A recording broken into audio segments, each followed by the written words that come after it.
এক টেবিলে আলেমদেরকে বসতেই হবে। আলেমরা যদি এক টেবিলে না বসে ঐক্যের দৃষ্টান্ত স্থাপন না করতে পারে, জনগণ ঐক্যবদ্ধ হতে পারবে না। বাংলাদেশের সবচেয়ে বেশি দরকার এখন ওলামায়ে কেরামের ঐক্য। আমরা যারা ছোটরা আছি, আমাদের মূল কাজ এখন এইটাই, আমরা এটাই ফিকির করি কিভাবে আলেমদেরকে একটা জায়গায় বসানো যায়। আলেমরা যদি ঐক্যবদ্ধ হতে পারেন, জনগণ একদিকে ফোকাস করে চলতে পারবে ইনশাআল্লাহ। এবং তাদের মধ্যে যদি একজন আমির নিযুক্ত করা হয় এবং তার কথা যদি আমরা সূরাভিত্তিক মেনে চলি, ইনশাআল্লাহ বাংলাদেশ কেন পুরা বিশ্বে দিন কায়েম করা সম্ভব। আমরা এই দিক থেকে আমরা মোটামুটি 20-30 বছর পিছায় আছি এখন, বুঝতে পারছেন না আমার কথা?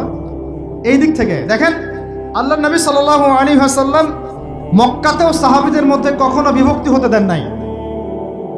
একজন নেতা, তার আন্ডারে সব সাহাবীরা বায়াত করে আছেন হাতে হাত রেখে, ব্যাস যা বলবেন তাই। ডানে যাইতে বললে ডাইনে, বামে যাইতে বললে বামে। মার খাচ্ছেন, যদি নবীজি বলেন হিজরত করে চলে যাও, হিজরত করে চলে গেল আবিসিনিয়ায়, তাই না?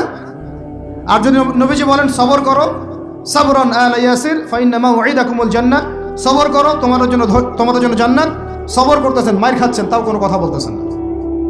এইরকম সামি'না ওয়া আতা'নার জেনারেশন না থাকলে দিন কায়েম হয় না, যেটা আমাদের বিগত 50 বছর আমরা করতে পারি নাই। এটাই সত্য কথা। এটা করার জন্য সবার আগে আমাদের মনের হিংসা দূর করতে হবে। কি দূর করতে হবে? মনের হিংসা দূর করতে হবে, মনের অহংকার দূর করতে হবে, নিজেকে ছোট মনে করা শিখতে হবে। আমি ছোট মানুষ, বড়রা যে দায়িত্ব দিবেন সেটা পালন করব। আলেম ওলামার সহবতে থাকব, তাদের পরামর্শ চলব, আমাকে যেভাবে গাইড করেন সেভাবে চলব, যখন যে দায়িত্ব আসবে সেটা পালন করব।